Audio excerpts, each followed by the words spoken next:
It's really about how we invest the time that we have to make our days feel more joyful so that we're not sort of just moving through them in this hurry, and to make it so that we feel really satisfied and fulfilled with our lives. And so at the end of our years, we're not looking back with regret. This is your time. How can we earn twice as much in half the time with joy and ease while serving the highest good? That is our guiding question here at the Free Time Cafe, your home for heart-based business. I'm your host, Jenny Blake.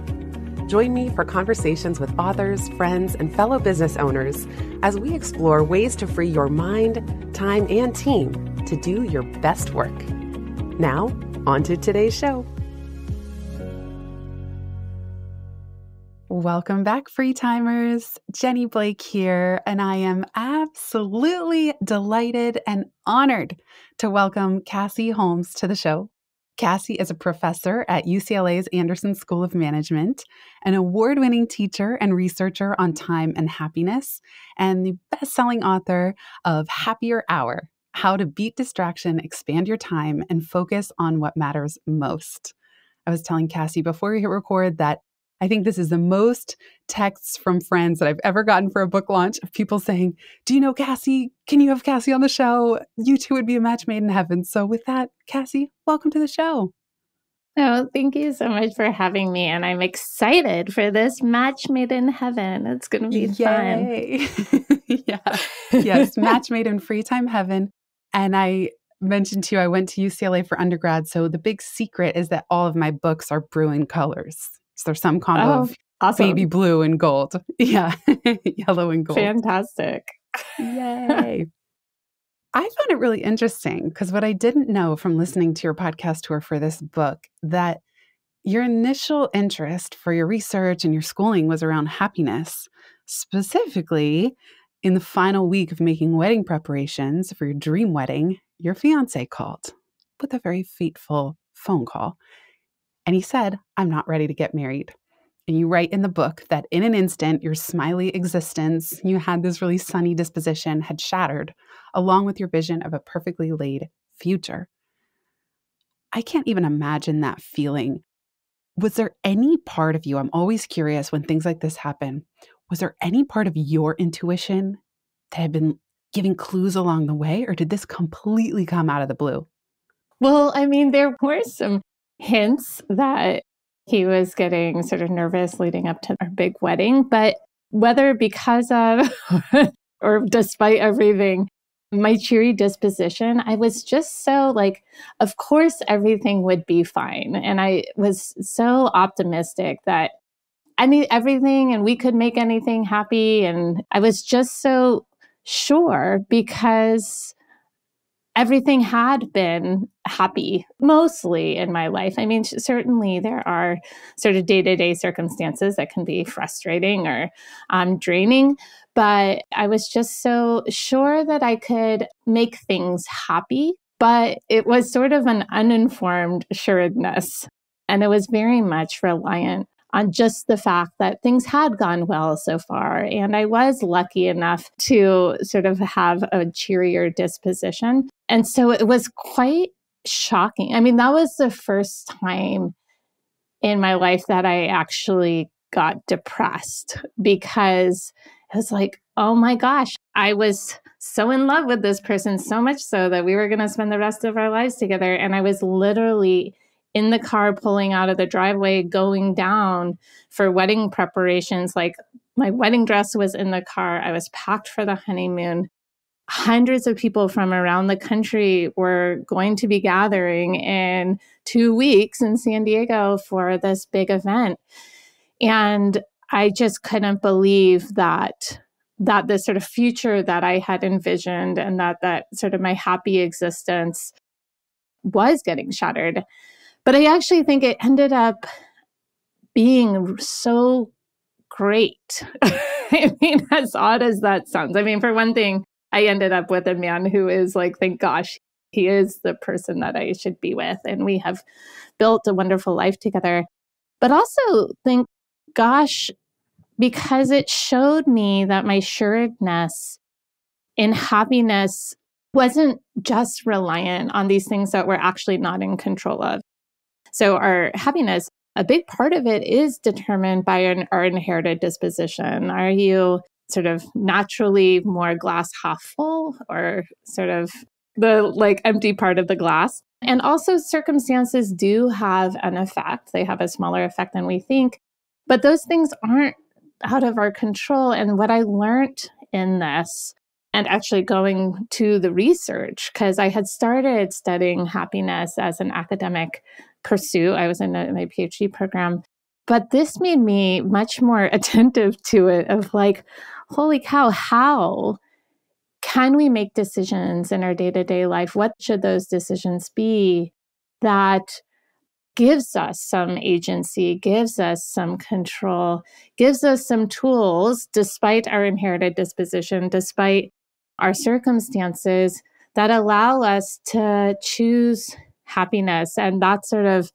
propelled me not only to study it, but to really apply what the science points to as these tools that we can go back to and rely on when we can't rely on our circumstances. And I mean, that was sort of devastating experience in my life, but all of us, in the last few years with the pandemic, all of us were presented with devastating circumstances.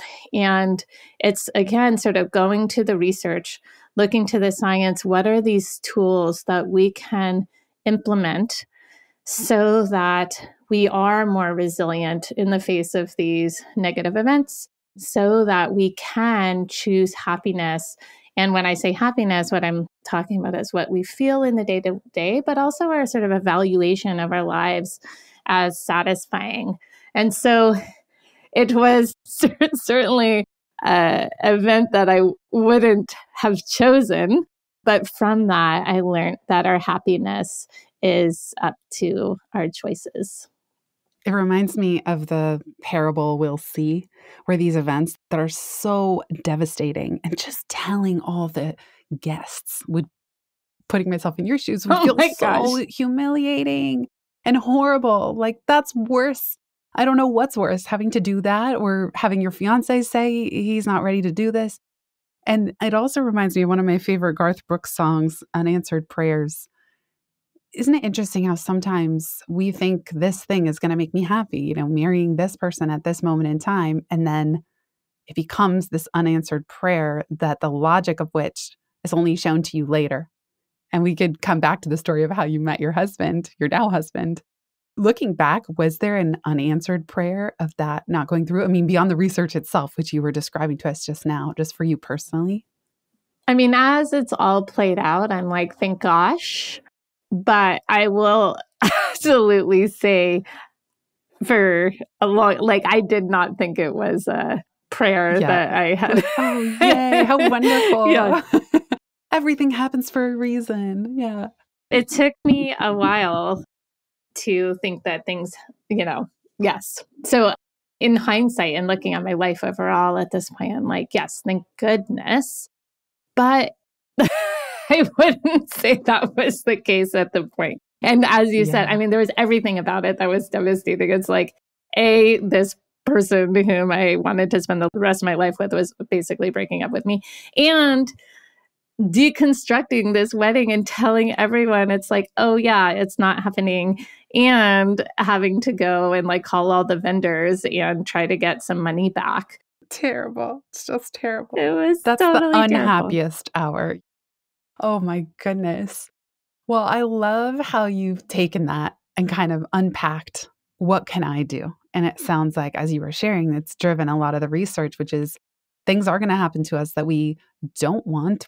Circumstantial situations, things where we get pivoted, or as you said, the pandemic hits. And it's been interesting to see you tie together that research on happiness with time. One of the findings that I found most fascinating from your book, and as I was listening to you on the podcast tour, was that there's diminishing returns on having too much free time. Because we all know the feeling of being pinched and having time scarcity and that feeling of there's never enough time. But I have not really heard researchers talking about too much time, other than when you hear people talk about retirees not necessarily being happier because they don't know what to do with themselves. For those of us who are still in our prime working years, what is it with too much free time that leads to those diminishing returns? Yeah. And I think it's so important to have recognized because, as you said, that sort of fateful day was a big motivator for why I study happiness. But another sort of big motivator, the other sort of component of my research is around time.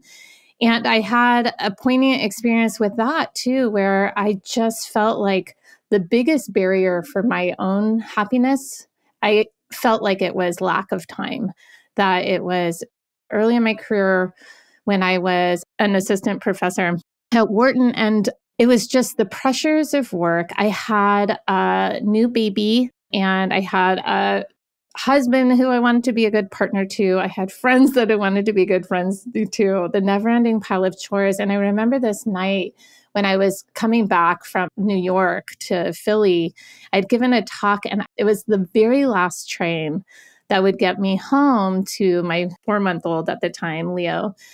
And I was like, I don't know if I can keep up, right? I was looking out the window as like the night lights were whizzing by. And I was like, it is all going by in such a blur. I am stressed. I am exhausted. I can't do it all. I can't do it all well. I can't enjoy any of it along the way because there's just aren't enough hours in the day. And it's those moments that I feel like a lot of people can relate to, of just that hurriedness that we're in. And in our research now, which I'm actually digging into, is this experience of time poverty, this feeling of having too much to do and just not enough time to do it. And that made me think, I was like, the solution is that I should quit my job because then I would have all the hours of my day to spend exactly how I wanted. I was actually envisioning like moving to a beach and thinking that then I would be happier, right? It's like the relaxation and having control over all of my time. But the question is that true, right? Are people who have a whole lot of discretionary time, in fact, happier? And it was this question that drove us and with a couple of my colleagues, Hal Hirschfield and Marissa Sharif, to look at what is the relationship between the amount of discretionary time people have and their happiness. And we saw in our data, so we looked across studies, and one of the studies, we analyzed data from the American Time Use Survey that calculates for tens of thousands of working and non-working Americans how they spent a regular day. And with that, we could calculate how much time they spent on discretionary time. And it was really interesting because the pattern of results was consistent across our studies and quite clear. And what it was like this upside down U shape, which is interesting because it means that happiness goes down on both ends of the spectrum. So yes, people with too little time, those who are time poor like me on the train, were less happy. And that's because they feel more stressed. But this other part, which is what you're asking about, which I think is so important to recognize, is that there is such thing as having too much discretionary time. And in that data, it was those with more than approximately 5 hours of discretionary time in the day. But I think the bigger point is why? How is it, like, as I was imagining, my glorious life living on the beach where I had all the hours to spend however I wanted, how could that be associated with less happiness? And what we found digging into that data, as well as in additional studies, is that we are driven to be somewhat productive. We are averse to being idle. And so when we spend all the hours of our days, and this isn't vacation, this is sort of a regular day in and day out, with nothing to show for how we spend those hours, it undermines our sense of purpose. And from that, we feel less satisfied. And this is so helpful for us to keep in mind in those hectic days where the sort of thought is that the solution is to quit everything. And in fact, the solution isn't to quit everything. The solution is, and interestingly, but the pattern of results yes, it goes down on both ends of the spectrum, but there's also a really wide range in the middle where it's flat, suggesting that there's not a relationship between how much available or discretionary time you have and your happiness, which means that really the answer is less about how much you have available and really how you spend and invest what you have available. And that has been what has sort of propelled me in my research, basically. Given that some of our happiness is subject to our choice, we have influence over it. And then how do we influence our happiness? And my answer, it's really about, which is in line with your work, it's really about how we invest the time that we have to make our days feel more joyful so that we're not sort of just moving through them in this hurry, and to make it so that we feel really satisfied and fulfilled with our lives. And so at the end of our years, we're not looking back with regret.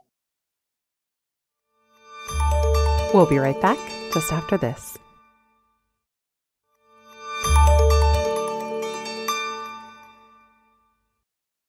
I really appreciated how you teased out in the book our happiest activities as well, and then the least happy.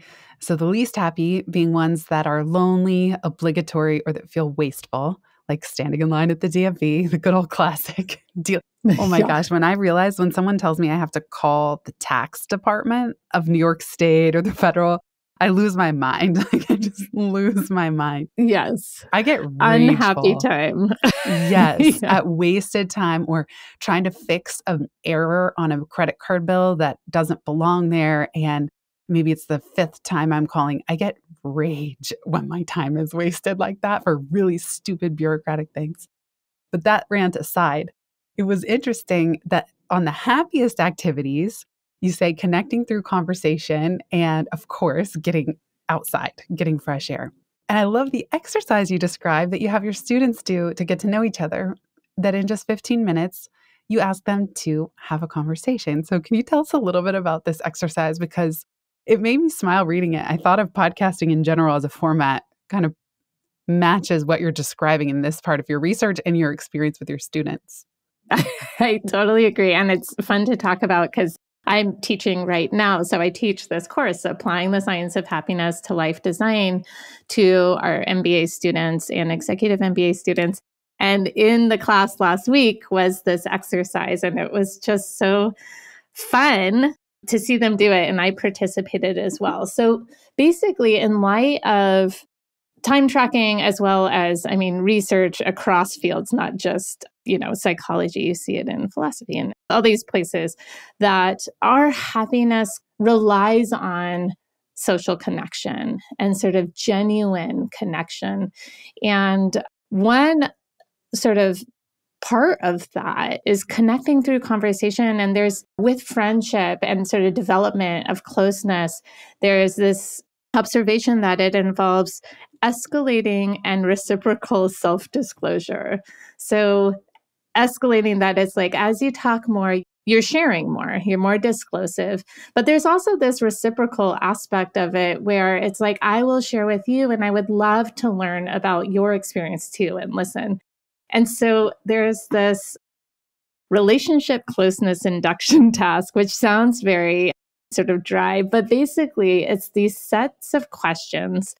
There's different lists of them. There's the first set, you have 2 minutes, and I pair my students up together. 2 minutes to each person asks one of the questions, answers it, and the other person asks the same question, and then the person answers it. And in that first set, it's like, what's your name? Where are you from? A lot of the types of questions, like, what do you do for work? Why did you come to UCLA Anderson? It's those types of questions that generally, is the content of cocktail party conversation, of like very superficial. But then I tell the students, okay, move on to the next list of questions. And they have 5 minutes to talk through those. And these are more disclosive. It's like, how do you spend your time? Like, what hobbies do you have? It's about your current experience of like how you spend your time. And then Like, where have you gone on vacation? Where would you like to go on vacation? And then I tell them to move on to the last set of questions, and they have 8 minutes to talk about those. And these are the sort of the meaty questions that really gets into one's sort of emotional experience of like, what is your greatest fear? What is your happiest childhood memory? Do you have a hard time meeting people and making friends? What is the sort of hang up, or where do you find that source of connection? So it's really sort of digging into the other person's experience. And it's so fun to learn about an individual. And it just is 15 minutes, right? It's a 2 minutes, then whatever. And it's amazing how the closeness, like even though my students sort of know each other from being in the MBA program together, some of them are more like don't know each other, but regardless of where they started the conversation, inevitably they end up feeling closer and feeling like they have a new friend. And it's so wonderful. And I shared in the book that since you asked about my sort of broken engagement. Yeah. I'm definitely glad you're going here. Yeah. So with my husband, it was about 6 months actually after the broken engagement. And I was set up like by a friend on a coffee date as a blind date. And I was like, sure. And I show up, and this guy, he like asks, like his very after, we sat down and whatever. His very first question was the last list of questions in this relationship closeness induction task. He's like, what to you is a good life? He just got right there. And I was like, oh, this will be fun. And so it was from that very sort of open and authentic and sort of sharing, reciprocal disclosure conversation that sort of immediately connected us and then has borne out across my life, where I'm so happy to have the best conversation partner I could have as my partner, as my husband. These questions are so available, like those conversation cards. And I think there's something to it that it sort of ushers us into connecting in a deeper and more open way that is so joyful because of that connection that comes from it. I agree. I was at a dinner party and the host pulled out a deck of conversation cards, and I think we got through one, maximum two at this dinner, but it immediately dove us into some profound question, like, what is still your biggest insecurity? And it was a group of kind of business people. So some of us had known each other for a long time, but not all. And it was just fascinating, kind of like your husband's opening move. Bravo to your husband. I was wondering when I was reading, who is this guy that starts by asking, what are the components of a fulfilling life? Like, it's so bold. Do you think he had also been through, what was his journey to get to where that's his opener? Or maybe he's just a really deep guy. I love it. It's actually because, so he was at Stanford. We were both at Stanford at the time at the business school. I was doing my PhD, but he was in the MBA program. And they have this notorious class. They call it touchy-feely, but I think it's like interpersonal dynamics or something. And so he had been taking this class, which is absolutely about leading individuals to understand within a group how they are perceived, how they show up, how they can sort of show up more authentically. So he had been taking this course that had gotten all of them right there in it. And I know that a lot of people love the course, and then some actually find it quite uncomfortable. But my husband is someone who is like, you give him something to tackle and he will tackle it. So he was like, I will become the best, most emotionally disclosive person. So I caught him at sort of that time. He's got to thank that professor, because I totally do. It worked. It totally worked. It's interesting that you said, at this dinner party with the conversation cards, because that question that you guys were sort of tackled of your biggest insecurity, that's exactly the type of question that will connect. Whereas I've also been to a dinner party where the host had all of us go around and say the most interesting thing about ourselves, which was terrible. Like, what makes you That's the interesting? worst. The opposite. It's Oh, no. totally the opposite. It like makes people sort of present in such a way that is not authentic. Yes. And then you feel insecure, like you're thinking the whole time, what should I say? Is it impressive Totally. enough? Oh my gosh. Yes. Yeah. Whereas the question that you guys got is that's the type of question that will allow people and sort of encourage people to connect in a real way. Yeah. And it's so vulnerable. Answering a puffery question is more annoying than anything It's totally else. the worst.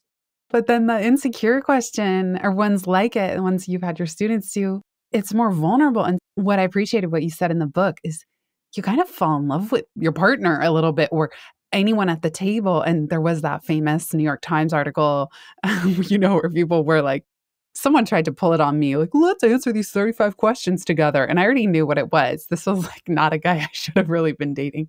But the point is, even with podcasting, it's actually hard not to fall in love with my guests a little bit by the time we're done, or a lot bit, where I've read their book, I've done the research, I'm sitting there listening and we're talking and we're connecting. And it's just so special to do this. And it doesn't come from the boasting and the showboating. It comes from the vulnerable moments. Those are the ones that we're lucky to have in a conversation, whether it's 15 minutes or an hour or more.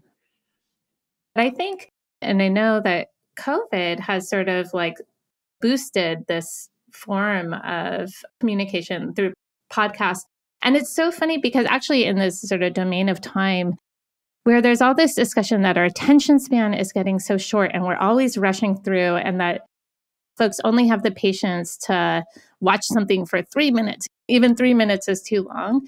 But that's not true, because these podcast conversations are, an hour. And it's so fulfilling because you're sort of settling into a conversation. It's not rushed. It is absolutely fulfilling through that connection. Again, sort of talking about some of these broader conclusions from my research and that I make in the book. When it's sort of a question of time and happiness, it is not about the quantity. It's not about how much time you have available or even how much you spend.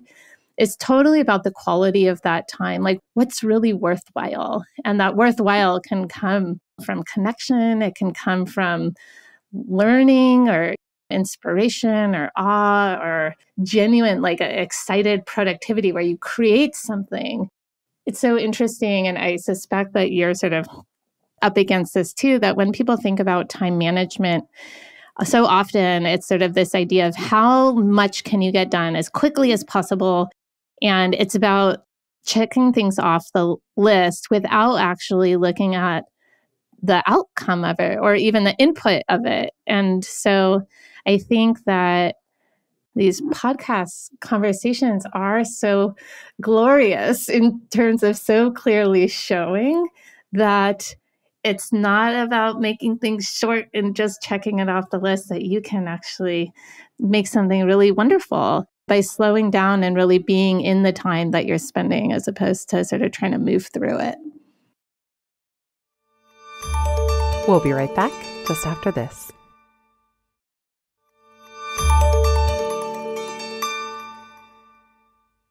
I love what you said, that phrase, excited productivity.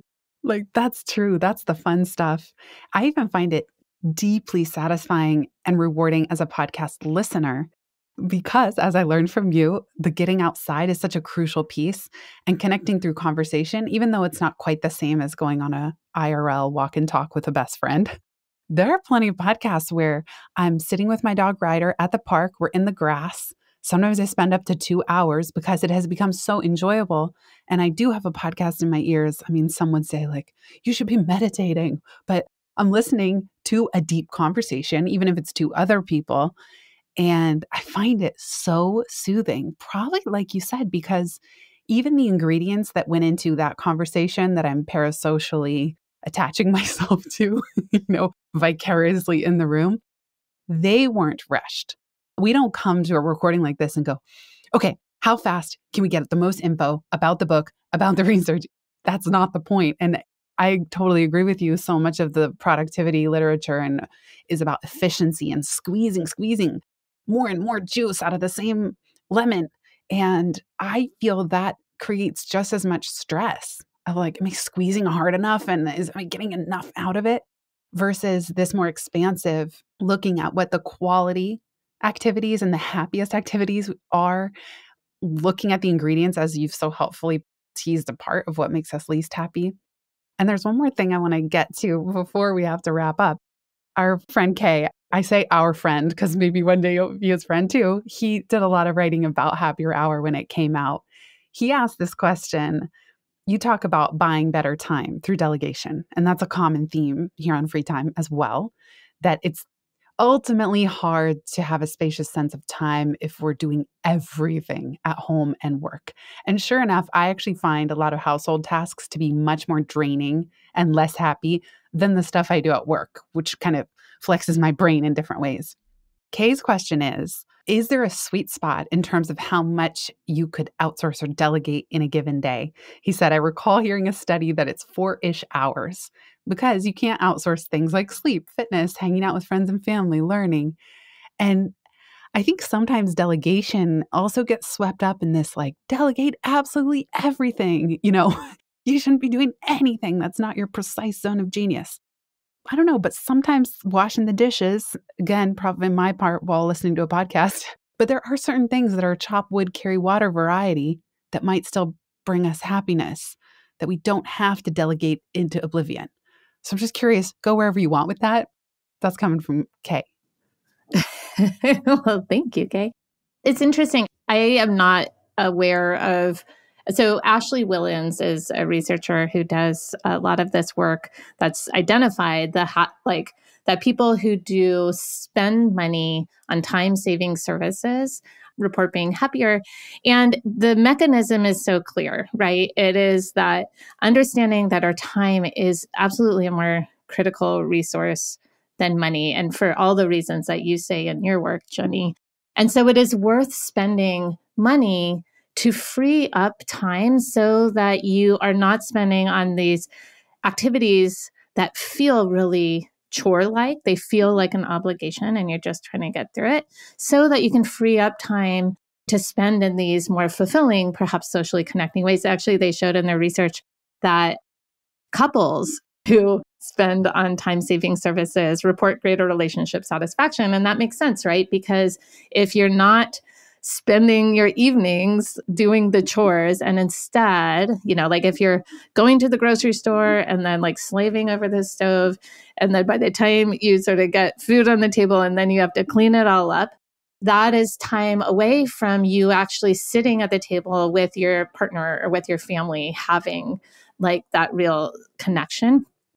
In terms of quantity of how much to outsource versus not, I can't speak to that. What I would say is in my work from time tracking. So I encourage people to actually track their time over the course of a week, saying what they're doing as well as how they feel coming out of that activity so that we can identify for ourselves what are our ways of spending that are the happiest? What are those ways of spending that are not happy at all? And not all chores are experienced similarly by everyone. Some people really love cooking. I hate cooking. So for me, spending money on a meal service is absolutely worth the money. But the thing that I am fine doing, I'm like actually trying to think of a chore that I actually enjoy, which is, I don't know. Difficult. I will come with it.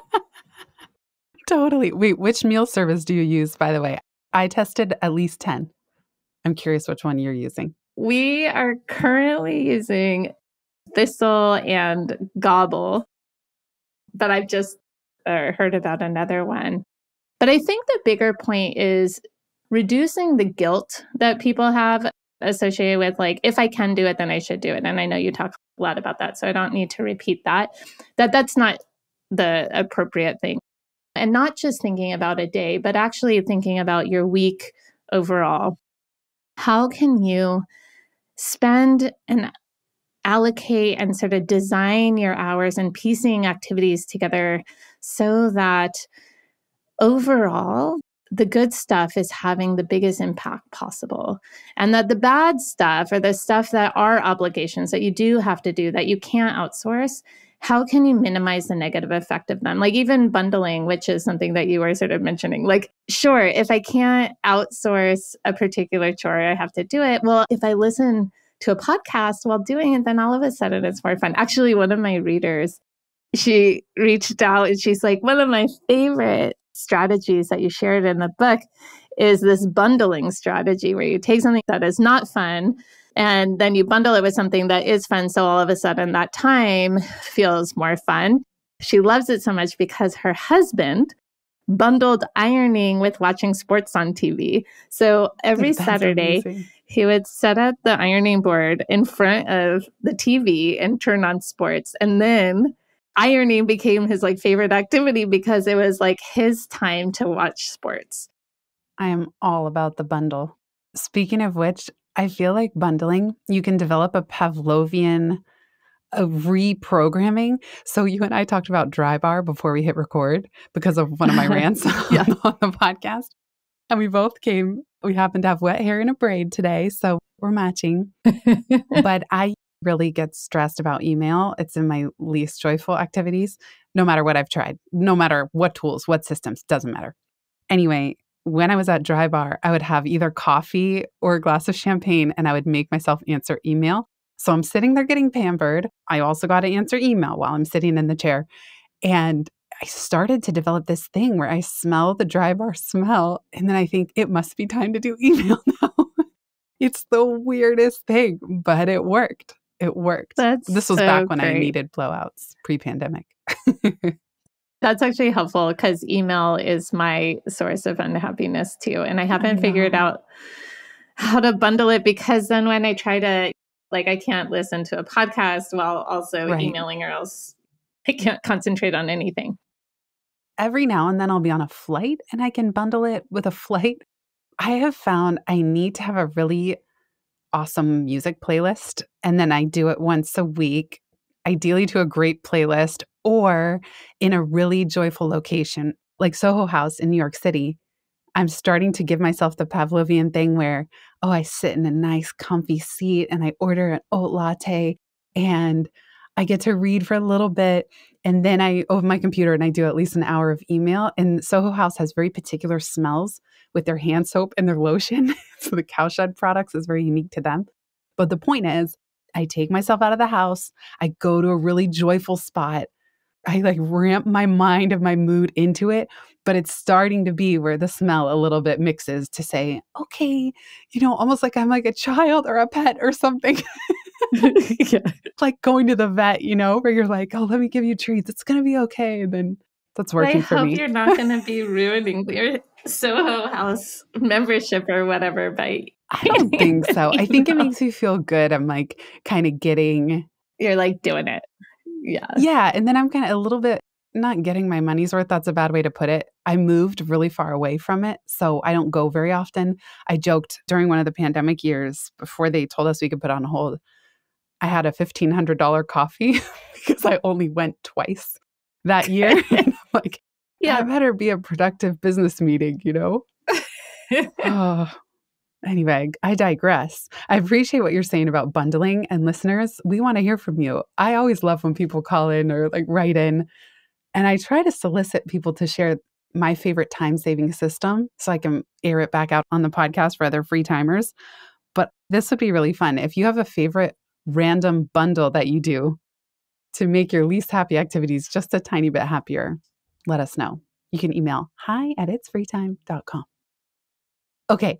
Cassie, the last question, if you could give people a permission slip to do something differently or drop something altogether, what would it be?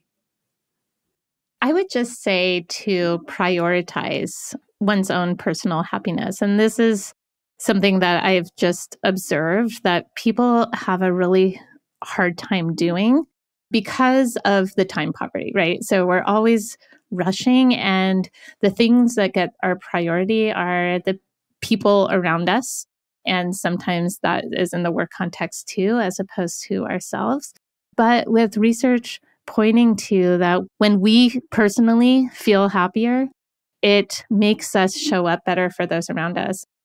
Research shows that when we feel happier, it makes us nicer. We're more likely to do and say nice things to other people. When we feel happier, we are more creative, adaptive in our problem solving, more motivated. So it also will help our colleagues and the teams that we're on. All to say that happiness might be sort of frivolous or selfish. It's absolutely not true. And so my permission slip is to do something, to spend your time in a way that makes you feel joyful. And then that will allow you to spread joy more effectively. So beautifully said. We both have confetti, coincidentally, on our book cover. And I feel that we both share that value of joy and just the celebration that time well spent can be. Cassie, this has been such a delight. Thank you so much for being here. Thank you for spending your free time with us. And where can people find you if they want to keep in touch? This has been so fun. And Yay. I appreciate your friends texting to say that we needed to talk, because of course we did. So where can you find me? I mean, on my website. I'm not on social media other than LinkedIn. Bravo, so Cassie me either. Holmes. Amazing high five. Again, with our sort of appreciation of time.